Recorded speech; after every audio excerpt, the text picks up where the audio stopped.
नमस्ते।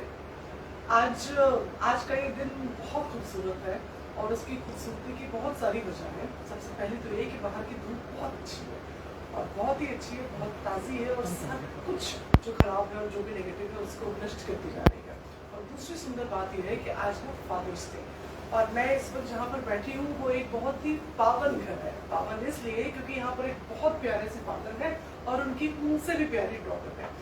और ये प्रोग्राम, ये टॉक शो, ये पूरी बात जो होगी और जो चलेगी वो इसलिए बहुत ही कीमती होने वाली है क्योंकि इन दोनों का रिश्ता बड़ा प्यारा है, बड़ा ओपन है, बहुत सारी फ्रीडम है, उन्मुक्तता है, स्वच्छंदता है, स्पॉन्टिनिटी है, जहाँ पर एक बेटी को कभी भी अपने फादर से कुछ भी पूछने, बताने, अपने विचारों को आगे रखने के लिए सोचना नहीं पड़ता है। और एक बहुत प्यारा ओवर क्यूट फादर है जो अपने तरीके से अपनी बेटी को बहुत ही खूबसूरती से संभालता है, संजोता है और आगे बढ़ने देता है और ये चाहते हैं हमेशा कि वो उनसे बहुत ज़्यादा आगे बढ़े।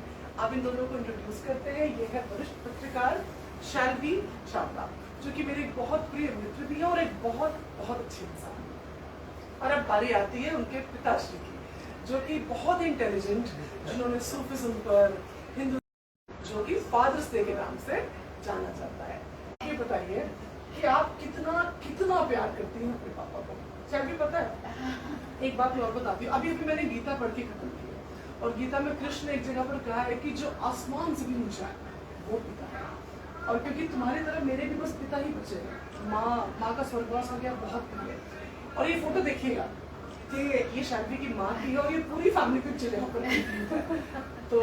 तो आप इस बात से कितनी सहमत है कि जो आसमान से भी जिसका कद ऊंचा है वो पिता होता है? हाँ, आपने ठीक कहा, आसमान से भी जिसका कद ऊंचा होता है वो पिता है। इनफैक्ट मेरा तो अपना ये मानना है कि पिता वो सूर्य है जो हर वक्त निरंतर आपका पोषण करता रहता है। उन्हीं की छाया से जीवन में गर्मी, ठंडक, हर तरीके की वो तापमान रहता है जिससे आप आगे बढ़ सकते हैं। और मैं बहुत खुशकिस्मत हूँ कि मेरे पिता सूर्य से भी महान है कुछ मामलों में, क्योंकि वो बहुत स्वतंत्र किस्म के व्यक्ति हैं और वो वैयक्तिक स्वतंत्रता का पूरा सम्मान करते हैं।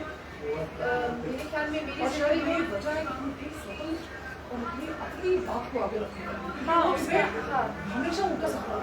शुरुआत में जैसे जब बड़े हो रहे थे हम लोग तो हमेशा कभी कभी उन्होंने चेक्स और बैलेंसेस भी रखे कि ये करना है, ये नहीं करना है। लेकिन मुझे लगता है कि वो डिक्टेटरशिप के बजाय उन्होंने हमेशा हम लोगों को कन्विंस करने में ज़्यादा विश्वास रखा और उसकी वजह से जो है ना हमें हर चीज़ तार्किक नज़रिए से देखने की भी आदत पड़ गई है। और हमको लगता है कि जब तक कि रीज़न ना हो हमको कोई कन्विंस नहीं कर पाता है। और जब रीज़न नहीं मिलता है पूरी दुनिया में, आप जब बहुत लोगों से मिलते हैं by virtue of my profession, तो अब ऐसा लगता है कि ना जब कभी जवाब, भाई हर सवाल का जवाब नहीं हो सकता, अब ये मालूम होता है, ज़िंदगी ने ये सिखाया है, तो पापा के पास आकर ये डिस्कस कर लेते हैं। तो इनका जो कह लीजिए कि इनका कहानी सुनाने का तरीका है या जो कहीं से जो रेफरेंस उठाते हैं अपने ज्ञान के सागर में से, वो हम लोगों को आगे ले जाने में बहुत मदद करता है। तो सूर्य, आपने आसमान कहा, मैं इन्हें सूर्य कह रही हूँ। और उनका कद तो वैसे भी बहुत ऊंचा है बाकी कद ऊंचा है, ज्ञान के मामले में ऊंचा है, ऐसे भी ऊंचा है, हर तरह से ऊंचा है। ऊंचे विचार, ऊंची सोच, ऊंचा पूरा तौर तरीका और अपनी बेटी को ऊंचाई तक देखने की कामना करने वाले पिता से अब हम लोग बातचीत शुरू करते हैं। अब आप ही बताइए कि आपको शैल्वी कितनी प्यारी है और क्यों इतनी प्यारी है? प्यारी है ये तो मुझे पता है, कितनी है वो आपको बताना है और क्यों है ये भी आपको बताना है। इनकी माँ की सोच, इनके माँ भी है, पिता भी। और अभी हमसे गाइडेंस लिया करते हैं क्योंकि शायद उनको पत्रकार बनाने में मेरा योगदान रहा है। और वो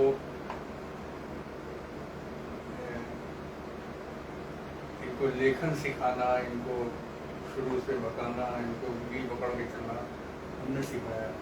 लेखन के बारे में मैं बता देती हूँ कि क्लास 4 या 3 में हम रहे होंगे तो एसेज लिखे जाते थे जिसमें पिताजी हमेशा कहते थे कि इसको ऐसे लिखना है। और बिलीव मी, जो फॉर्मूला उन्होंने मुझे क्लास 4 में सिखाया है वो मैं आज 40 साल की उम्र में भी इसको इस्तेमाल करती हूँ अपने काम में निरंतर, हर रोज। तो ये ऐसा अच्छा होता है कि आप जिस फील्ड में हैं, आप एक इतनी बड़ी पत्रकार हैं और आपको इतना कुछ पता है दुनिया में क्या घटित हो रहा है, उसके बावजूद आपके पास आपके घर में एक ऐसी शख्सियत है, एक ऐसा पिता है जो आपके एंगल से फर्क भी कुछ सोच सकता है, जो आपको सोचने के लिए और वृहद कैनवस देता है। कितना हाँ। कम होता है ये, क्योंकि हम लोग सामान्य रूप से जब बच्चे बहुत बड़े हो जाते हैं, आगे निकल जाते हैं, तो हमें लगता है हम माता पिता से बहुत ज्यादा जान गए, पर आज भी आपके पास आपसे अधिक जानकारी रखने वाला पिता एकदम हमेशा मौजूद है, जो आपको एक नया एंगल देगा, एकदम नया जिंदगी सोच। में जिंदगी में ये इसलिए भी काम आएगा ना कि जिंदगी में कभी दिमाग में ये नहीं बैठ पाएगा कि मुझे सब कुछ आता है। अच्छा अंकल, ये बताइए कि आपने कभी ऐसा सोचा कि मैं एक पिता हूँ और मुझे शालवी को ये बात सिखानी है, तो अगर कभी कोई ऐसी बात आई तो आपने डायरेक्ट सिखाई है या किसी इनडायरेक्ट तरीके से उस चीज को आप शालवी तक पहुंचा देते हैं कि ये मेरा काम है, क्योंकि मैं एक पिता हूँ इसलिए मुझे अपनी पुत्री को ये बात तो सिखानी ही होगी, ये मेरी जिम्मेदारी है, क्योंकि अब उनकी माँ भी नहीं है तो वो आपका ही काम है। तो उस बात को आप कैसे शुरू करते हैं? वो ऑफिस से आती है तब आप डायरेक्ट शुरू करते हैं, बेटा बैठो मुझे तुमसे कुछ बात करनी है, या इनडायरेक्ट उसको लाते हैं धीमे से, वो कैसे होता है? वो तो यही पूछे आके और बताते हैं अननेसेसरी हमको इनको। मैंने कहा ना वो व्यक्तिगत स्वतंत्रता का और स्पेस का बड़ा आदर करते हैं, तो उनको लग भी रहा होगा कि हम कुछ परेशान हैं तो धीरे से आकर के खाने की मेज पे बात होगी, या भाई how was your day like, इस तरीके के उससे संवाद शुरू होता है। तो वो आकर के फिर जब मैं खुल करके बताऊंगी कि ये समस्या है, तो वो मुझे अपने दृष्टिकोण से अपने एक्सपीरियंस में से निकाल करके कोई ना एक मोती देते हैं मुझे कि नहीं ये इसका दृष्टिकोण ये हो सकता है, तो वो मैं भी। अच्छा, इनकी बताई हुई बहुत सारी बातों में ऐसी कौन सी बात है, जैसे अभी आपने लेखनी की बात बताई, हाँ। कि जो 4th में इन्होंने पैटर्न सिखाया था ऐसे राइटिंग का, वो आज दिन तक आपके काम में बिल्कुल। था। ऐसी और कौन सी जीवन की भावनात्मक बातें हैं जो उन्होंने सिखाई और जो बातें आज भी आपके काम आती है और आप दूसरों को भी कभी कभी बताती है कि भाई ये एकदम जांचा परखा? ऐसी एक नहीं कई बातें, मैं फिलहाल 2 बातों के ऊपर बहुत तवज्जो करना चाहूंगी। पहली तो ये कि इन्होंने हमेशा कहा कि कोशिश जरूर करो, ठीक है, हारोगे या जीतोगे ये अलग बात है, लेकिन कोशिश जरूर करो। और मेरे ख्याल में ये जो अप्रोच है मेरी जिंदगी के प्रति, इसने मुझे कभी हारने नहीं दिया और इसने हमेशा मुझे दिया ही है मेरे ख्याल में कि एक बार कोशिश कीजिए तो सही, आगे तो बढ़ने की कोशिश कीजिए। वो हौसला जो है ना कि नहीं मुझे करना ही है, एक बार ट्राई तो करना ही है, मना करने से पहले ट्राई करना है, तो वो आज भी मैं पॉइंट ब्लैंक ना नहीं करती हूँ किसी भी चीज़ को, सोचूंगी देखूंगी, क्योंकि उसके बाद का एक प्रोसेस ट्रिगर हो जाता है ना कि अगर ये प्रॉब्लम है या ये एक चैलेंज है तो हम इसको कैसे देखेंगे, कैसे आगे ले जाएंगे, या इसके क्या प्रॉस एंड कॉन्स हो सकते हैं, वो पूरा स्टडी करके हम फिर उसके बाद कोई निर्णय लेते हैं। तो उसके 2 फायदे कि कभी हैपहेजर्डली कोई ऐसी नहीं स्पर ऑफ अ मोमेंट में डिसीजन नहीं लेंगे, है ना, और कभी ना नहीं कहते, हार नहीं मानते हम इस बात से। दूसरी जो बहुत खास चीज़ है वो ये है कि जिंदगी छोटी है, इसका बहुत आनंद लीजिए। हालांकि ये वाली बात मैंने बहुत देर में मानना शुरू किया अपने जीवन धारा में, लेकिन अब मैं इसको बहुत अंतर तक फॉलो करती हूँ। और अपने अंदर कैसे आप खुश रह सकते हैं, दोस्त है, ईश्वर है, इष्ट मित्र है, सब चीज़ हो सकता है, लेकिन जब तक आप अंतर में खुश नहीं होंगे ना, आप बाहर दूसरे को भी खुशी नहीं दे सकते हैं। कुछ हद तक मुझे लगता है कि ये चीज़ मैंने ज़रूर पापा से सीखी है और मैं इसको ज़रूर अपने आगे के लोगों को, अपने जूनियर्स को, अपने साथियों को ज़रूर बताती हूँ। बाकी क्योंकि आपकी पूरी दुनिया है, हाँ, पूरी किताबों की दुनिया है, आपका अपना एक स्पेस, आप उनका बिस्तर ही देखिए किताबों से भरा, कागज, कलम, चश्मा, हाँ, तो आप यहाँ से किताबें हटा दें तो इनको नींद नहीं आती है। कैसे नहीं रहेगी? क्योंकि जिस व्यक्ति ने पूरा जीवन पढ़ा है उसके पास कितना, अभी भी पूरा घर किताबों से भरा पड़ा है। सोचिए कितनी किस्मत वाली है शालवी कि इतने बढ़िया पढ़े लिखे पिता के साथ हमेशा रहती है। कितनी अच्छी बात है, हर सवाल का जवाब, हर बात पे एक और बात, हर विचार से बढ़ते कई सारे विचार आपको हमेशा ही अवेलेबल है, जो आपके प्रोफेशन में कितने हेल्पफुल है। विकिपीडिया के आने से पहले हम लोग पिताजी को चलती फुर्ती ब्रिटानिका कहते ही होंगे, और अब हम लोग इनको जो है एनसाइक्लोपीडिया ये कहते हैं ना, विकिपीडिया है हमारे। अगर आपको लगता है कि शालवी कभी कभी आपसे ज्यादा जानती है तब आपको कैसा लगता है? उसको जानना चाहिए। अच्छा, वाह, ये हुई ना बात। क्योंकि नॉलेज का कोई लिमिट नहीं है, और वैसे मैं सोचता हूँ my knowledge is a drop in the ocean. No, it's, you think like that but it is not so. और जिस दिन मैं सोचने लगूंगा कि मैं बहुत ज़्यादा ज्ञानी हूँ, उस दिन ज्ञान अर्जन समाप्त हो जाएगा। सही बात है, ये भी सीखने योग्य बात है। कहते हैं ना, एक good student never ceases to be a student. Absolutely. तो मैं 2-4 घंटे पढ़ के कुछ ना कुछ ज्ञान अर्जन कर लेता हूँ और लीक से हट के सोचता हूँ। बिल्कुल, आपके पास हर बात का एक नया एंगल होता है। मैंने खुद भी आपसे कई बार बहुत बहुत विषयों पे बात की है, पर आप इस पिता पुत्र के संबंध को कितना कितना वो करते हैं? आपको कभी नहीं लगता कि एक बेटा होता अगर शैलवी की जगह, तो आपका सीना ज्यादा चौड़ा होता या तो जीवन ज्यादा आराम से चलता? कभी ऐसा आता मन में? मैं तो बेटियों को बेटे की तरह पालता हूँ और शुरू से प्रयास रहा है, क्योंकि समाज में महिलाओं की हालत देख कर मुझे लगता था कि कम से कम सेल्फ डिपेंडेंट हो, not dependent on any one, because dependence is misery and self dependence is happiness. बिल्कुल। This is a way leads to happiness, खुशी की तरफ यही रास्ता ले जाता है। और तुम्हें आंटी के बाद? मम्मी के बाद तो और ज्यादा पापा की तरफ, पापा को एक तरीके से नए तरीके से जानने का मौका मिला, क्योंकि डॉटर होने की वजह से देखो अपने समाज में जिस एज में हम लोग ग्रो हो रहे थे, तो वहाँ कुछ एक दायरे बना दिए जाते थे कि भाई पापा से इस तरीके की बात करनी है, इस तरीके की नहीं करनी है। पर अब मम्मी के एब्सेंस में क्या होता है ना कि वो दुख तकलीफ किस लिए हो रही है, क्यों हो रही है, ये सब भी चर्चा कर लेते हैं। तो बल्कि मेंस्ट्रुअल हाइजीन पे ब्रेक द स्टिग्मा और इस तरीके की बातें हैं, या जो उसके अराउंड सारा एक बना रहता है ना, उसको स्टीरियोटाइपिंग जो हो रखी है, वो हमारे ख्याल में पापा से हम लोगों की कभी नहीं रही। जब वो भी चर्चा हो जाती है और वो ही हमारे लिए जो है, अगर हमें मान लीजिए कभी जरूरत पड़ जाए कि भाई पेन किलर चाहिए, तो किससे कहेंगे? पापा ही ला करके देंगे। पिता नहीं करेगा तो कौन करेगा? हाँ, कौन से आपकी उसमें तकलीफ कहीं कोई दायरा वायरा नहीं है। हम कितनी लोगों अच्छी का। बात है। ये इसी इससे दायरे ज्यादा को इससे और ज्यादा मतलब मेरे ख्याल में क्लोज बात कोई जो लोग सब लोग कहते हैं ना कि डिस्टेंस है, ये है, वो है, ये भी हम लोग डिस्कस कर रहे थे। And he is so helpful कि कभी मान लीजिए हम कुक नहीं कर पाए तो हम बाहर से ऑर्डर कर देते हैं, हम ले आते हैं बाहर से, इस तरीके से सपोर्ट मैं करते आपको हैं, बताऊं, मेरे जो मेरे ख्याल में पिताजी बहुत सी लड़कियों को शायद नहीं बिल्कुल नहीं मिलता होगा। होगा। मेरे पिताजी बहुत खुले विचारों के हैं और हर बात बताते हैं। तो हमने कभी मजाक में उनसे पूछा कि पापा आपके कितने अफेयर्स थे? अब आप बताइए। हमने उनसे इस पॉइंट पे तो आके ही रुकेंगे, क्योंकि कहीं तो रुकेंगे। हम भी जानना चाहते थे कि आखिर कहाँ पे रुकेंगे, ये तो पक्का उन्हें रुकेगा। और पापा आप बताइए अभी कितने अफेयर थे? तो कहते हैं कि सुन लोगी? तो हाँ सुन लेंगे। तो कहते हैं कि मम्मी के पहले 3 थे। इतने स्पष्ट जवाब, अब आप कैसे आप सुन पाएंगे? फिर हम उससे पूछते पापा फिर आगे उसके बाद क्या बढ़ा?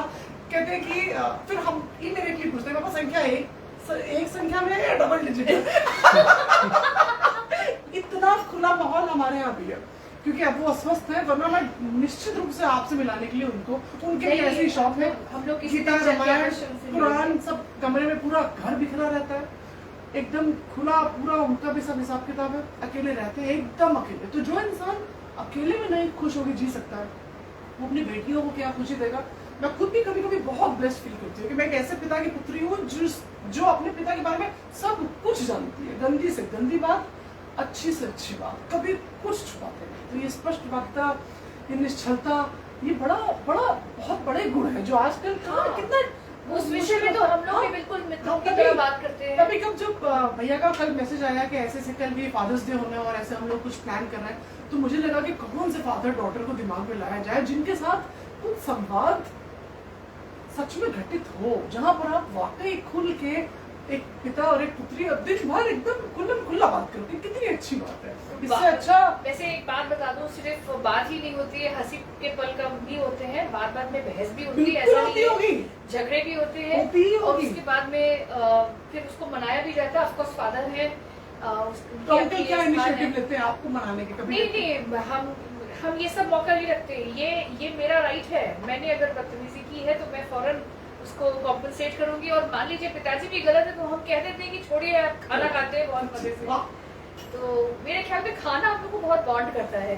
कोशिश हमारी यही रहती है कि दिन भर में एक मील हम लोग कम से कम साथ में ले लें, ताकि आपने वो किताब पढ़ी है लेटर्स टू सैम? उसमें एक छोटा सा बच्चा है, वो सिर्फ अपने फादर बीमार रहते हैं और फिर एक दिन वो नहीं रहते हैं, तो उससे कोई पूछता है कि तुम्हारे पापा ने तो तुम्हारे लिए ना प्रॉपर्टी छोड़ी, ना कोई ऐसी बड़ी जायदाद छोड़ी, तुम्हें क्या कुछ भी नहीं दिया तुम्हारे पापा ने तुम्हें? तो वो उसको बताता है, बस वही रिप्लाई है पूरी किताब कि जो मेरे पिता ने मुझे दिया है ना, वो तुम सोच भी नहीं सकते। उसने मुझे इतनी शामें दी हैं, इतनी सारे प्याले चाय के दिए जो हमने साथ में पिए, हमने कितनी बार बालकनी में बैठ के समुद्र की लहरों को देखा, मैंने और उन्होंने मुझे समय दिया है, वो पल दिए हैं। नहीं यही जो है, कोई और नहीं ले समय ही सकता। एक ऐसी चीज है ना, जायदाद, जमीन, हाँ, तो हाँ। सब पापा कुछ न कुछ छोड़ के ही चले जाते हैं। कोई धन से वो- खरीद नहीं सकता है, ये समय ही है जो हम लोग एक दूसरे के साथ व्यतीत करते हैं। तो I am sure that you are getting a lot of that absolutely. From him, isn't it? बल्कि कई सारे ऐसे डिफिकल्ट मौके में जब पिताजी ने अपने आप को इतना इवॉल्व करा रिलेशनशिप में हमारे की, ऐसा है कि हम लोग की उम्र में हार्ट एक्स और हार्ट ब्रेक्स भी होते हैं, तो जब हुआ तो बहुत ही दिल टूटा और बिल्कुल जिंदगी एकदम वीरान लगने लगी। लेकिन फिर फादर को ही देख करके मैंने भी अपने को संभाला, कितनी अच्छी- और उन्होंने मुझे ये संभाला, कितनी ये बड़ी समझाया बात है, कितनी कि गहरी जब उनका सिमिलर एक्सपीरियंस मतलब मेरे घर में पहली दफा उन्होंने बताया, तो हमको भी थोड़ा सा लगा कि नहीं, ऑफ कोर्स अगर वो, उन्होंने मुझे ये बात बोली कि अगर हम उस दिन ना जीते, ना जीवित रहते, तो आज मेरे पास तुम कहाँ होती, बात है। है ना। तो वो मुझे लगा कि नहीं, आई रियली वैल्यू, मतलब I matter so much in his life कि I mean I can not think negative in any way, मतलब ऐसा सोचना तो जो है इनके साथ अन्याय करना होगा, तो संभालना तो अपने आप में कर्तव्य था ही मेरा। और उसके बाद हम लोगों ने, मैंने खुद को बहुत चेंज करा इस दिन के बाद से। और ऑफ कोर्स इनका एक ज्ञान अर्जन का एक तरीका है, उसको भी मैं फॉलो करती हूँ। अब एक तरीके से समझ लीजिए कि हम जिंदगी को एक बार फिर से नए दृष्टिकोण से देखने हैं, और वो रीसेट जो होना चाहिए ना कि नेक्स्ट लेग अप के लिए आपको क्या चाहिए, तो हम वो चीजें ले लेते हैं। हम लोग जब यूनिवर्सिटी में पढ़ते थे तो मेरे पापा मुझसे कहते थे तुम इतनी लंबी हो, 5 साल से पढ़ रहे हो, तुम्हें कोई लड़का नहीं पसंद आया? कोई लड़का नहीं तुम्हारे आगे? मेरे पापा कोई पढ़ता ही नहीं पीछे, तुम इतनी खराब बन के जाती हो। तो कोई ऐसा, फिर बात हुई, शादी की, मैंने कहा पापा अगर मान लीजिए बात बिगड़ी और मुझे बात खत्म हो गई, हम अलग हो जाते, तो आराम से हो जाना, मैं हूँ ना। इतना कॉन्फिडेंस, इतना कॉन्फिडेंस, अगर मैं फोन से भी बता दूं कि आज मैं परेशान हूं, छोड़ो, तुम छोड़ दो, तुम आ जाओ, मैं हूं ना। मैं कहती हूँ यार तुम तो थोड़े दिन हो, चले जाओगे तो मैं क्या करूंगी? नहीं, ये तो फिर बात की बात हो गई। So he's like, you know, that support, that freedom, that confidence you always have in your heart that there's somebody who's very special, और वो हर वक्त आपके साथ है। एक्चुअली आपके हर खराब ये और जो अच्छे कॉन्फिडेंस आप बोल रहे हो ना, ये एक अलग किस्म का, आप मतलब ये जो उनका ट्रस्ट है आपके ऊपर ना, ये एक अलग किस्म का कॉन्फिडेंस देता है। और मेरे फादर का भी ट्रस्ट है ना कि हम अगर डिसीजन मेकिंग सिचुएशन में हैं, भाई अपने समाज में कितनी महिलाएं हैं जो डिसीजन मेकिंग कर पाती हैं। बहुत कम। घर में खाना तक तो पूछ के नहीं, बनता है, भाई आप बिल्कुल। क्या खाएंगे, बिल्कुल। You know. तो वो क्या होने लगा है कि मतलब हम लोग के साथ क्या हो गया है कि हम लोग डिसीजन मेकिंग में इसीलिए बेहतर हैं क्योंकि हम लोगों के ऊपर विश्वास किया गया है। और मेरे ख्याल में यदि पिता अपने बच्चों पर, पुत्री पर विश्वास करता है तो उसका कॉन्फिडेंस लेवल एक अलग हाई पर चला जाता है। और ठीक है, गिरेगी, चोट लगेगी, सब चीज होगी, मुझे भी लगी चोट कई बार, ऐसा नहीं है कि नहीं लगी, लेकिन कहीं ना कहीं मुझे मालूम था कि पापा हैं। इनफैक्ट बहुत छोटे थे, शायद क्लास 6 या 7 में हम थे। और मुझे तो दोस्तों याद की है- बर्थडे के लिए सुनो, ये बड़ा इंटरेस्टिंग वाकया है कि चले गए बिना बताए स्कूटी से, अब घर लौटे तो पिताजी ने कहा भाई आज तो आप स्कूटी से टहल लेंगी। तो हमने सोचा है इनको कैसे पता, ये इनको कहाँ से मालूम हो गया, हम क्या जाने। तो हमने झूठ बोला। तो उन्होंने, उस दिन मेरी बहन की बर्थडे थी, इत्तेफाक से बर्थडे मिट गई, बढ़िया सेलिब्रेशन हो गया। एंड ऑफ द डे उन्होंने मुझसे कहा देखो अगर मर्डर भी करके आना तो हमें बताना। तब से हम लोग, मतलब तब से मैंने तय कर लिया कोई बात छुपानी नहीं है, जो करना है सामने करना है, खुलेआम करना है। टू दी एक्सटेंड कि अगर हमें कहीं मान लीजिए डेट पे भी जा रहे हो, तुम बता के जाते फलाने के साथ जा रहे हैं, पिक्चर देखने जा रहे हैं। हाँ, पापा is much more liberal, but मेरी मदर वॉज वेरी डिफरेंट। थोड़ा सा वो शायद इनको बैलेंस करती हूँ। बिल्कुल, वो बैलेंस भी जरूरी है। मेरी मदर भी वैसी थी, एकदम वैसी जैसे आंटी थी। हाँ, मतलब ये क्या तरीका है, मतलब उनका थोड़ा एक discipline। कंजर्वेटिव। हाँ, तो फिर उसके बाद पीछे से ना जब मम्मी बोल लेती थी तो हम लोग आपस में थोड़ा बहुत डिस्कस भी कर लेते थे, तो ये कहाँ से ले आए आपने इनके चक्कर में कैसे पड़ गया। ऐसे होता। अंकल आप बताइए कुछ। आप अपने पिताजी के विषय में बताइए क्योंकि और उनका क्या? बहुत गहरा आपका influence अपने है। पिताजी को आप क्या वो आपको देकर गए, आप ऐसे आपके पास भी जैसे मेरे पिताजी मेरे साथ बिहेव करते थे, वैसे मैं बच्चों के साथ करता हूँ। वाह, देखा, मैं बता तो रही हूँ, legacy ये वहीं है। से आता है, ये वहीं से आता ही है। इत्तेफाक से मैंने अपने ग्रैंडफादर को देखा नहीं क्योंकि मेरे पैदा होने से पहले वे दिवंगत हो गए थे। तो हम लोग मतलब हमने जितना भी उनको जाना है वो पापा के माध्यम से ही जाना है। और आज मुझे भी लगता है कि विचार भी जीन्स से जाते हैं। जो हमारी पूरी मनोवृत्ति होती है, जो हमारा सोचने का तरीका होता है, वो हम बहुत बड़ी मात्रा में जेनेटिकली अपने पेरेंट्स से मतलब लेते हैं, एक्वायर करते हैं, और वो हमारे साथ हमेशा रहता है। मेरे ग्रैंडफादर भी वैसे ही थे जैसे मेरे पिताजी, मैं भी वैसी हूँ जैसे मेरे पिताजी, मेरी बच्चियां भी वैसी हो रही हैं जैसी मैं हूँ। तो वो एक चल रहा है बढ़िया स्वतंत्र एकदम उन्मुक्त माहौल जिसमें हाँ, क्योंकि ऐसा है ना कि फ्रीडम के साथ में ना एक एक अलग किस्म की एनर्जी आती है जिससे आप ना और शायद मुझे लगता है कि लड़कियों का पिता के प्रति कुछ ज्यादा ही प्यार होता है। यार first heroes, of course Amitabh Bachchan से भी पहले कोई हीरो होता था, हमारे पापा हमारे लिए हीरो होते थे, एकदम हीरो हैं हाँ, आज भी। हाँ, आज भी। इनफैक्ट अमिताभ बच्चन वगैरह तो चलिए वो तो ऑन स्क्रीन के लोग हैं, लेकिन Real तमाम life- तरीके की साइंटिफिक एविडेंस भी यही कहती है कि बेटियां जो है फादर के प्रति ज्यादा उनका झुकाव होता है शुरुआती, और बाद में ऑफ कोर्स फादर्स भी अगर वो अच्छे से बॉन्ड शेप होता है तो जरूर अंत समय तक बिल्कुल दोस्तों की तरह रहते हैं जैसे हम लोग हैं। आप लोग हम तो लोग- वाकई एकदम फ्रेंड्स ही हैं, हाँ। सच में फ्रेंड्स। शाम को साथ बैठना, बढ़िया खाना, पार्टीज करना, सब कुछ अपने स्टाइल में अपनी तरह का। हाँ। कुछ आपके इसके फ्रेंड्स कुछ आपके साइड इफेक्ट्स भी हैं। देखिए, अब मैं आपकी दोस्त हूँ और मैं अंकल की भी दोस्त हूँ, हाँ, कितनी in ताज्जुब fact- की बात है। नहीं, और जो actually इनके यही बात दोस्त है। होंगे वो आपके भी दोस्त होंगे। एग्जैक्टली, इनफैक्ट मेरे बहुत सारे दोस्त जो है ना पिताजी के भी हाँ। दोस्त हैं, वो मिलने भी पापा से I know, जाते हैं I know। at times। यार कि- तुमने एक बार मुझसे फोन भी मिला था हाँ। कि बहुत दिन हो गए, आ जाओ श्रुति, पापा भी याद कर लो। हाँ। कितनी अच्छी बात है हाँ। कि हमारी दोस्त है, हमारे पिता और माँ की भी दोस्त है। ये कितनी हाँ। बड़ी बात है। नहीं ये है, और हर तरीके का हम लोग म्यूजिक भी बहुत आदत में है ना अच्छा, अंकल के discussion करना। फेवरेट 2 गाने बताइए। 2 गाने फिर हम अंकल से के रैपिड हाँ। Fire type. वो तो मेरे ख्याल पापा हमारे इसमें नहीं बता पाएंगे। इनके पसंद के मतलब हम इनके पसंद के सिंगर्स हैं, क्योंकि हमने बताया ना कि दिमाग इतना रिच है कि 1 या 2 पे हम लोग सीमित नहीं कर सकते। नहीं सीमित कर सकते। तो वही है कि हमारे ख्याल में सिंगर्स काफी सुना करते थे, आजकल तो खाने में क्या पसंद है आपको? पापा को मटन पसंद है।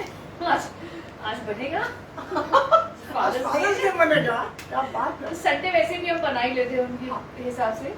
और अंकल इन्हीं खाने में क्या पसंद है? इनके खाने जो हैं वो आजकल के हिसाब से हैं। जैसे इनको चाउमीन और वो कुछ ऐसी चीजें हैं जिसको चिली? अंकल कभी कोई ऐसी चीज बना के आपको खिलाती है जो आंटी आपके लिए बनाती थी, और क्योंकि ये जानती है कि आंटी के हाथ का आपको पसंद था, तो ये कोशिश करती है पापा की उस कमी को पूरा करने की कि मैं पापा को बना के खिलाऊं। ऐसा कुछ है मेन्यू में? कोई ऐसी लिस्ट है, ऐसी कोई डिश है जो ये बनाती है सिर्फ आपके लिए? हमको तो वही पसंद है जो हमारे पापा को पसंद था। हाँ तो सुनिए, मैं आपको बताऊँ ना, मुझे खाने की काफी सारे टिप्स हमारी दादी से मिले, और मम्मा को तो हम लोग ऑब्जर्व करते करते सीख गए। तो हमारे खाने बनाने में फ्लेवर जो आता है वो दादी जैसा आता है। अच्छा। तो ये कई दफा मेंशन करते हैं, जैसे चने की दाल वगैरह लौकी डाल करके जो बनती है वो हमारी ग्रैंडमदर के रेसिपी से बनती है, या इनफैक्ट जो मटन मैं बनाती हूँ वो भी हमारी ग्रैंडमदर की रेसिपी है। और इनफैक्ट पापा पहले बनाते थे, पापा से मैंने वो सीखी है, दादी के प्रेजेंस में भी बनाया है, तो वो आई थिंक वैसे पास ऑन हो जाता है। इनफैक्ट एक 1950 या 60 की कोई डायरी मिली पापा के पास, अच्छा। उसमें कबाब की रेसिपी लिखी हुई थी। वो कबाब की रेसिपी भी हम लोग फॉलो करते हैं, वो हमारी ग्रैंडमदर की हैंड राइटिंग में है। अच्छा, ऐसा होता है ना, हम लोग घर में जान जाते हैं कि आज हमारी बेटी बहुत खुश है, या पापा बहुत खुश है, या हस्बैंड बहुत खुश है। हम उनके कुछ हाव भाव होते हैं जिससे समझ जाते हैं कि आज बंदा बहुत खुश है। वो कहता नहीं उनसे कि खुश है, ऐसा क्या अंकल करते हैं कि तुम जान जाते हो कि आज बहुत खुश है, बड़े इलेटेड है, बड़े जो भी मूड में है, बड़े मूड में है। वो क्या चीज है किताबों के अलावा? किताब पढ़ के तो खुश रहते ही है। नहीं, शाम को अमूमन वो जब अच्छे से किसी मतलब अच्छे लोगों से अच्छी कंपनी के साथ जब बैठते हैं तो उनको बड़ा आनंद आता है, और म्यूजिक की बात होती है, पॉलिटिक्स की बात होती है, डाइवर्स टॉपिक्स पर डिस्कशंस होते हैं, और पापा अपनी बात जब एम्फेटिकली कह पाते हैं ना तो एकदम उनको लगता है कि yes I made it kind. तो उनको बहुत वैसे पापा हमारे मतलब पढ़ने में अपने ग्रुप में बहुत बोलते हैं, लेकिन यू नो कॉमन उसमें ऑडियंस में नहीं जल्दी बोल पाते। अच्छा। थोड़ा सा मुझे लगता है इनको उस जगह आकर के इंट्रोवर्ट और शाय हो जाते हैं, लेकिन जब अपनी बात एम्फेटिकली रख पाते हैं तो ये बहुत खुश होते हैं। और उसके बाद में कुछ बढ़िया नाश्ता हर संडे, जैसे आज संडे था तो कोई समोसा मिल जाए, जलेबी मिल जाए, बढ़िया मीठा खा करके पापा खुश हो जाते हैं। 4 बजते ही उनको मीठे की याद आती है, और 4 बजे अगर मीठा ना मिले तो दुखी भी हो जाते हैं। तो तो फिर मीठा बाहर से आता है कि तुम बनाती हो? नहीं, हर वक्त नहीं बना सकते। और वही हम लोग वही पुराने लखनऊ के रहने वाले हैं, तो पुराने लखनऊ में ऑप्शंस की कमी नहीं है आजकल। नहीं। बेसन की मिठाई बहुत अच्छी आ रही है। हाँ। वो हर सीजन का अलग मीठा होता है। वो जब मूंग का हलवा बनेगा तो मूंग का हलवा आएगा, गाजर के हलवे का मौसम होगा तो वो आएगा, काला जाम आएगा, छेना आएगा, जो मतलब इन द सेंस कि यू नो इसमें कहाँ इंडियन उसमें कमी है। जो बस आप याद कीजिए कि आज ये याद आ रही है, आज ये खा लिया जाए। तो पापा की जब इच्छा होती है तो हम मंगा जरूर देते हैं, कम से कम। हर चीज बना नहीं सकते। अंकल का बर्थडे कब होता है? पापा का बर्थडे 3 मार्च। मार्च 3। तो कैसे सेलिब्रेट करते हैं? उनके हिसाब से दोस्तों को बुला लेते हैं, बढ़िया सा खाना वाना बन जाता है, सब डिस्कशन करते हैं और केक वेक कट जाता है छोटा सा। ऐसा कोई बहुत वो नहीं है कि बहुत पैसे खर्च करने I चाहिए know। या बहुत लैविश होना पैसे है। खर्च करने से कहाँ कभी कोई ऐसी हाँ। बड़ी खुशी होती है। खुशी के लिए तो बहुत छोटे पल बहुत होते हैं, काफी होते हैं। थोड़ा बहुत घूमने का शौक जरूर है पापा को, तो वो कंफर्टेबली अगर घूम जाए, मतलब जैसे उनको बाय रोड ट्रैवल करने का शौक है तो भी कंफर्टेबल जर्नी है, तो उनमें उसको बड़ा आनंद आता है। पापा को सड़क देखने में बहुत आनंद आता है, तो भले ही टाइम ज़्यादा लग जाए। लास्ट जर्नी कहाँ की थी आपने बाय रोड? तो बाहर गए थे। मिर्जापुर। हाँ हाँ हाँ, मिर्ज़ापुर हम लोग एक्चुअली कोविड की वजह से 3 साल से ज़्यादा निकल नहीं पाए, तो मिर्ज़ापुर में मौसम थोड़ा अच्छा सा था। हाँ, थोड़ा सा बहुत ही एरिया भी लग जाता है ना।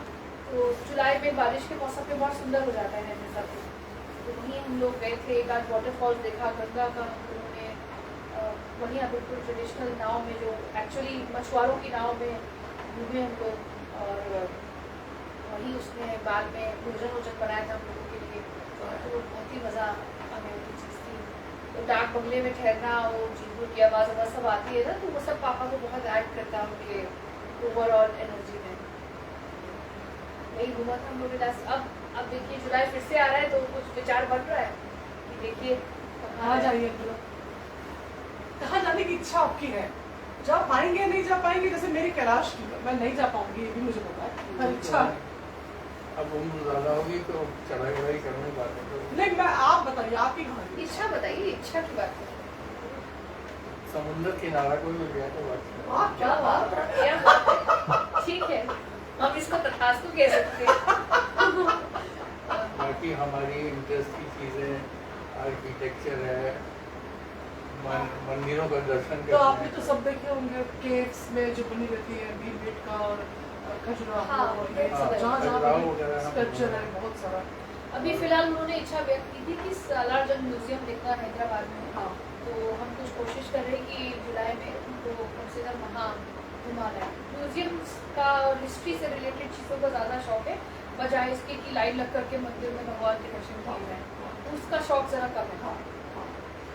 तो मेरे ख्याल में पता है उसका एक इनका अलग ही जोन है, उसमें ये है कि ना जैसे ईश्वर के भक्त भी प्रकार प्रकार के होते हैं।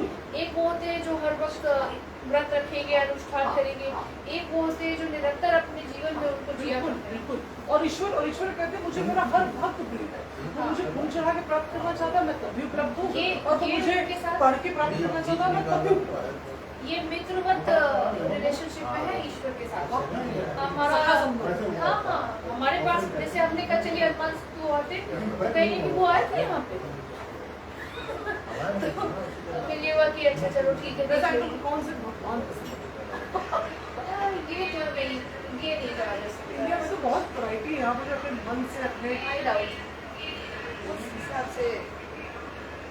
हमें ये जानने में ज़्यादा रुचि है कि उस भगवान का स्पिरिचुअल इफेक्ट क्या है,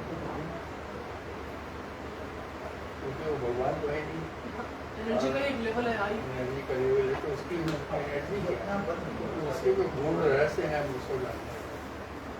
जैसे ज्ञान वापी में शिवलिंग मिला,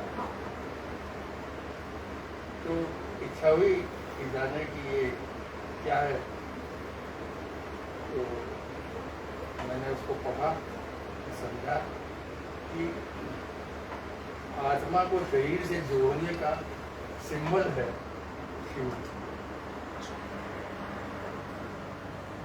और सृष्टि का सिंबल है शिवलिंग। तो सृष्टि को कैसे दर्शाया गया हमारे धर्म में और उसको किस तरह स्पिरिचुअलिटी से जोड़ा गया, वो हमने पढ़ा, अच्छा लगा। आप तो बहुत पढ़ते हैं, क्या नहीं पढ़ा है आपने? हाँ, तो वो वही है उनका तरीका ईश्वर को ध्यान करने का यही अलग है। है, अब जैसे हाँ। कृष्ण वाला जो केस चल रहा था, तो उन्होंने पूरा उठा करके मथुरा का केस पढ़ डाला, है ना। तो वो बेसिकली ट्रिगर्स वैसे ही आते हैं। अगर मान लीजिए कुछ और समझ में आए तो वो उसके, अब जैसे मिर्जापुर हम लोग गए थे, तो मिर्जापुर महाशक्ति पीठ कहते हैं विंध्याचल देवी है। विंध्याचल देवी की वजह से, तो उन्होंने वहाँ के विषय में सब पढ़ डाला, सब अध्ययन कर डाला और चीजें। मतलब वो हम वही तो कह रहे हैं कि थोड़ी देर बाद क्या होता है कि वो पंडे को वहाँ की जानकारी कम होती है, पिताजी को ज्यादा होती है। वाह क्या बात है। उसके पास तो रटा रटा है। हाँ, और वो फिर बताने लगेगा कि इसके 21 रुपए पड़ेंगे, इसके 51 रुपए पड़ेंगे, यहाँ पिताजी से कुछ देना वेना नहीं पड़ता। अरे वाह। बाकी ये है कि अंकल आपको क्या लगता है कि एक पिता के क्या कुछ निश्चित कर्तव्य होते हैं जो उसे पूरे करने ही होते हैं, या सिर्फ जन्म देके बड़ा कर देना ही पर्याप्त होता है? कुछ और भी ऐसे? पिता जो पथ प्रदर्शक होता है, गाइड होता है, वाह। उसमें उस पथ पे चलना जो है वो पुत्र पुत्री का कार्य होता है। वो नहीं चलेगा तो पिता क्या कर देगा? और आपको क्या लगता है शालिनी कि जी? कर्तव्य मतलब पुत्री का पिता के प्रति? हाँ जी। भाई देखिए, एक तो बेसिक कर्तव्य यही है कि क्या आपको लगता है कि कर्तव्य का प्रेम से भी कुछ लेना देना है? और प्रेम तो माता पिता के संबंध में एकदम अनकंडीशनल होता ही है। वो तो हाँ, मतलब बात ही हाँ। नहीं है कि हम नहीं। प्रेम नहीं करते। देखिए, पिता माता का बच्चों के प्रति प्रेम अनकंडीशनल होता है, बट उम्र के साथ साथ बच्चों का पिता माता के प्रति प्रेम जो है वो अनकंडीशनल नहीं रह जाता है। ये मैंने दुनिया में देखा है। पर प्रेम यदि है तो प्रेम कर्तव्य पाठ को आसान बना देता है ना। वो मुझे आपके लगता है ऊपर कि बोझ नहीं महसूस हम लोग होगा। जब भी पेरेंट्स की बात करते हैं तो कर्तव्य और संपत्ति बड़ी बड़ी बातें होती है कि हमारी ड्यूटीज और हमारे राइट्स हैं।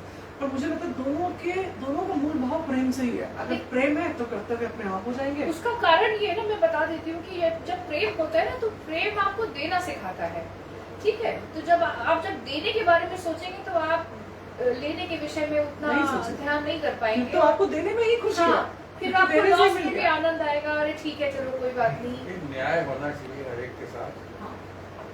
और न्याय का एक सिद्धांत है आर्डी आल्टरम पार्टन। इसका मतलब होता है कि जब तक दोनों पक्षों को सुन नहीं लेंगे आप न्याय नहीं कर सकते। अगर एक ही पक्ष को सुन के आपने न्याय कर दिया तो न्याय लंगड़ा। इसलिए पिता और पुत्री और जितने भी लोग हैं हमारे संपर्क में, सबसे पूछना चाहिए, उनका पक्ष भी जानना चाहिए, फिर अपना पक्ष रखना चाहिए और दोनों में एक इक्विलिब्रियम, एक संतुलन हो। वो संतुलन स्थापित करना ही न्याय है। तो ये न्याय जीवन में भी होना। न्याय की जो बात वो कह रहे हैं, ऑफ कोर्स मैंने जैसे बताया ना कि प्रेम के अलावा जो संतुलन की जो बात कर रहे हैं ना, वो संतुलन हर रिश्ते में बहुत आवश्यक है। जिस रिश्ते में संतुलन नहीं होता है वो रिश्ता बहुत अच्छा नहीं चल सकता है, उसमें सकारात्मकता की और बहुत मात्रा लंबा भी कम नहीं रह चल जाती सकता। है। नहीं, लंबा तो चल जाता है अपने उसमें, क्योंकि अपने अभी समाज में अभी भी है कि नहीं आपको तो चलाना ही है, अब तो इस तरीके की बातें। हालांकि अभी बहुत तेजी से समाज बदल रहा है, बहुत तेजी से। लेकिन ये है कि संतुलन जिस भी रिश्ते में नहीं हो, even at the work place, अगर आपके अपने कॉलीग के साथ में संबंध में एक संतुलन नहीं है तो वो अच्छा परफॉर्मेंस नहीं होगा, उससे ऑर्गेनाइजेशन का भला नहीं होगा। कितने वृद्धाश्रम बनते जा रहे हैं। पेरेंट्स पेरेंट्स की प्रॉपर्टी लेना चाहते हैं, उनकी कोई भी उनके लिए करने को आगे नहीं आता है। हाँ, भेज हाँ। दिया जाता है उन्हें। मतलब एक छोटी छोटी चीजें, अगर चश्मा भी टूटा बनवा के लाते हैं तो वो भी बताते हैं कि मैंने वक्त निकाला, मैंने बनवाया। दिखावटी बहुत हो गया है, बहुत हो गया है इसमें। एक्चुअली पता है, दिखाने के चक्कर में ना वो जो उसका असल आनंद है ना, वो लोग उसका आनंद नहीं ले पाते हैं, ठीक है। जिसको उस आनंद में मजा आने लगता है ना, तो फिर दिखाने का मतलब नहीं बनता है। हम दिखाते ही वो है जो मेरे पास नहीं होता है, जो है वो दिखाने की आवश्यकता ही नहीं हाँ, होती है। आप उसे जिए, अपने संबंध को जीना पड़ता है। मतलब मेरे ख्याल में अगर वो कर रहे हैं आप, तो बहुत खुशी मिलेगी। वो फिर वो पैसे से नहीं खरीदी जा सकती। वेदांत का एक सिद्धांत है हाँ। कि यत् पिंडे तत् ब्रह्मांडे। आपके पिंड में जो है, यानी आपके शरीर में जो है, वही ब्रह्मांड में है। हाँ। अगर दूसरे के पिंड में आप ब्रह्मांड ढूंढेंगे आपको कहाँ? अपनी जर्नी में भी रहना चाहिए और ऑफ कोर्स तो इसीलिए इसी में आप अपने जो अंदर ब्रह्मांड है उसको याद करते रहिए, जिसको अहम ब्रह्मस्मि कहते हैं, जिसको मंसूर ने अनहलक कहा था। अनलहक कहा था हाँ मंसूर ने, तो अनलहक कहा जो उसकी गर्दन उतार दी गई। हाँ उठा दी गई। खैर वो तो वो हाँ, बात अलग और है, अलग वो है। दौर तो अलग था। वो दौर अलग था, फिर लेकिन भी अब वक्त अलग है। फिर भी उसने वेदांत समझ लिया था, तभी तो उसने कहा हाँ हाँ, लेकिन जो अभी आज मुझे लगता है कि उस पॉइंट पे जाने के बाद सारे दीवारें और धर्म भी गिर जाते हैं। जब आप हम ब्रह्मास्मि की उस जगह जब आप अपनी बेटी को ये ज्ञान दिखा सकते हैं कि जो हमारे पिंड में हमारा ब्रह्मांड, ये बहुत ही बड़ा विचार है। इस विचार से परे तो जाना बहुत, सब कुछ इसके नीचे ही है, सब कुछ इसके नीचे है। भाई कुंडली जागरण का मार्ग यही है।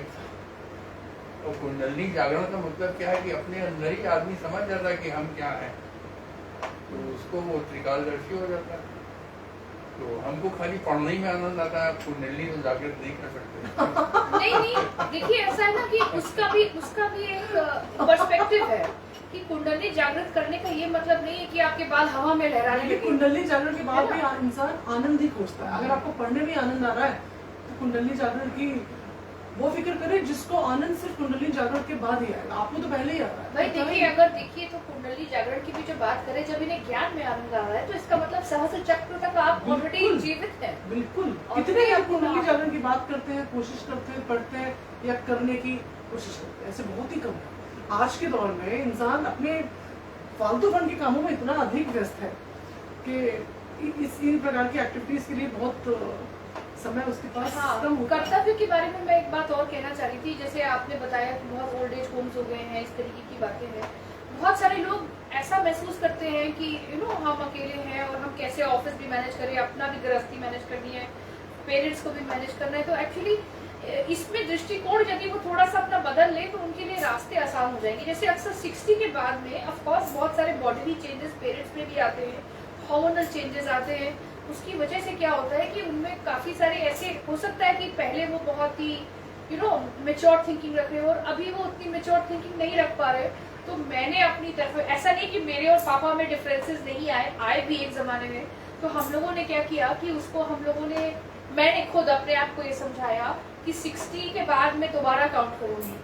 उस हिसाब से अभी 71 ईयर्स के हैं, लेकिन हम 11 साल का मान करके उस हिसाब से ट्रीट करते हैं कि सेफ्टी कर रहे हैं। आप टीन एज में प्रवेश करने वाले हैं, टीनेज में प्रवेश करने वाले, और हमारी कजिन सिस्टर का बेटा इनसे बड़ा है। बोलते हैं ना कि बूढ़ा बच्चा एक समान। हाँ, बोलते भी बस तो हैं। वही और actually, जिद होगी, हाँ, क्रेविंग होगी, मना होगी। करेंगे, सेहत पे नुकसान हाँ। करेगा। कैसे समझाना है, कैसे वो जिद्दी डाइवर्ट हो जाते करना हैं, है। वाकई फिर बच्चे माँ बाप बन जाते हैं और माँ बाप बच्चे बन इसका जाते हैं। जो फार्मूला मैंने इनको समझाया हाँ, बूढ़े बच्चे और पागल की किसी बात का बुरा नहीं है। हाँ, सच में। अगर पागल की बात का बुरा मानेंगे तो क्या ही लाभ है? बच्चा है वो तो बचकानी बात करेगा। बूढ़े भी जो है अपने वो बचपन बच्चे में ही हो लौट जाते हैं। हैं, सच में। हाँ, बस पूरा वही- जीवन देखने के बाद उनको भी समझ में आता है कि वो जो समय था वही बेस्ट था स्टिक करने में। तो they start sticking to देखिए, that time. आदमी जब पीछे मुड़ के देखता है तो गुजरा हुआ वक्त हमेशा अच्छा बेहतर लगता है। आगे देख पाते नहीं है, आगे जो देख रहे हैं वो सपना है। तो इनफैक्ट पीछे ना मुड़ के देखें और इस वक्त को जिए, ये बात जो है मुझे आपसे सीखने को मिली है। वाह, दो लाइन में पढ़ दूं। हाँ प्लीज। कि खतरे के निशान से ऊपर बह रहा है उम्र का पानी। खतरे के निशान से ऊपर बह रहा है उम्र का पानी। वक्त की बरसात है कि थमने का नाम नहीं ले रही। क्या बात है, वाह, क्या बात है। क्या बात है। वक्त कहाँ, वक्त रहता नहीं कहीं टिक कर। तो रोज एक दिन घट रहा है और बरसात हो रही है। उस बरसात को एंजॉय करना चाहिए। इसको सोच के क्यों परेशान कि रोज एक दिन जिंदगी घट रही है, तो सभी की घटती है। एक संपत्ति भी बड़ा अजीब सा पॉइंट रहता है हमेशा जब हम पेरेंट्स के बच्चों की बात करते हैं। 3-4 भाई बहन होते हैं तो झगड़े, भाई बहन होते हैं तो झगड़े।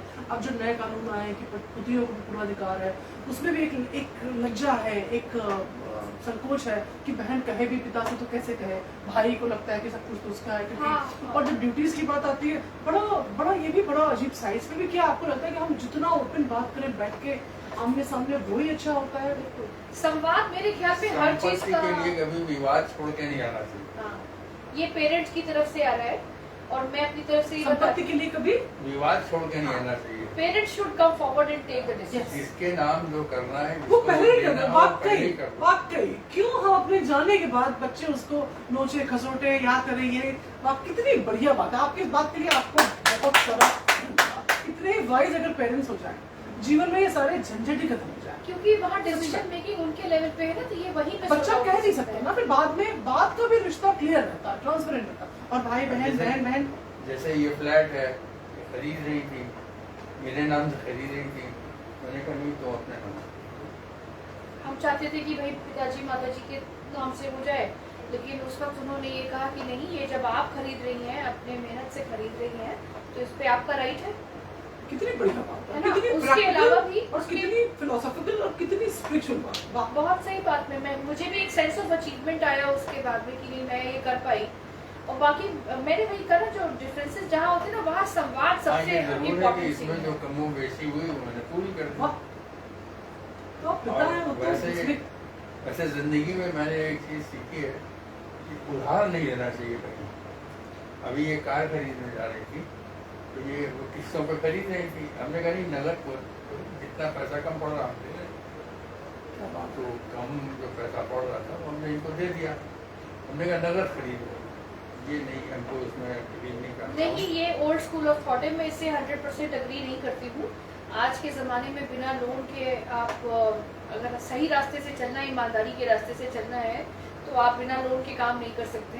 ये हमारे समय में ये ओल्ड स्कूल थॉट है, ठीक है, आई एग्री टू इट। हम भी लोन कम से कम रखना चाहते हैं और फॉलो करते हैं ऐसा है, क्योंकि लोन भी अल्टीमेटली बस हमारा लोन जो है ना, इरेशनल नहीं होना चाहिए कि मेरी पेइंग कैपेसिटी से ज़्यादा का लोन हुआ, इस तरीके का कोई इलॉजिकल डिसीजन नहीं लेते हैं। तो आज हम लोगों ने इतनी देर बातचीत की और सुना और ये देखा कि जो शुरुआत में कहा था कि जब ओपन टॉक होती है, जब बात सामने से होती है और पिता पुत्री और पुत्र पिता सामने सामने बात करते हैं और खुल के बात करते हैं, तो उन घरों में अंडरस्टैंडिंग, वहाँ की समझ, वहाँ के विचार, बहुत सारी आने वाली समस्याओं को पहले ही खत्म कर देते हैं, क्योंकि वहाँ पर बात हो रही है। बात होना, कम्युनिकेशन होना इन संबंधों में बहुत आवश्यक है। आपने अभी भी देखा, बात खत्म होते होते एक विवाद भी उठा और बड़े प्यार से वो इस समझ से खत्म हो गया कि वो ओल्ड स्कूल ऑफ थॉट है और मैं न्यू स्कूल ऑफ थॉट हूँ, तो बात वहीं पर ओल्ड स्कूल और न्यू स्कूल में कम्युनिकेशन गैप नहीं होना चाहिए। बस यही बात This है। is the key. Absolutely. Absolutely. I think this is a great point communication, to- अच्छी वार्ता, अच्छी बातें, हाँ। कई सारे सवाल, उनके बहुत सारे जवाब, नए नए विचार, अलग अलग एंगल्स से जब घर चलते हैं, तो ऐसे ही पिता पुत्री साथ में हमेशा रहते हैं और बातें अच्छी होती हैं। Thank you. मैं उम्मीद Thank you. करूंगी कि थैंक यू। मैं प्रार्थना करती हूँ ईश्वर से कि हर पिता और बच्चे में अच्छा संवाद हो और उम्र के साथ साथ वो संवाद और बिल्कुल। मेच्योर हो। बिल्कुल। एक लेवल आ जाए जब पिता अपने बच्चे को एक मेच्योर ग्रोन अप इंडिविजुअल की तरह देखे, तो मुझे तो लगता है शायद Communication वो better बच्चे हो जाएगा। बहुत दुर्भाग्यशाली होते हैं जिनको अपने पिता के बचपन की कहानियां नहीं पता होती है। मुझे तो हाँ। पापा की एक एक कहानी ऐसे ऐसे पता है कि कब उनने क्या किया, क्या वो नहीं किया। बच्चे भी दुर्भाग्यशाली होते हैं, तो पिता घर में घुसा तो डर के बैठ के हाँ, किनारे जाते हैं। हाँ, वाकई तभी तो ये उन्मुखता, ये उनकी मेंटल डेवलपमेंट रुक जाता है। फ्रीडम अगर पिता अपने बच्चों को दे सकता है, डर की वजह से या तो बिगड़ जाएंगे, बिल्कुल या फिर वो पूछेंगे नहीं, नहीं, छुप के करेंगे हाँ। और बताएंगे नहीं। कितनी अच्छी बात है कि हम जो भी कर रहे हैं हम उसको बताएं।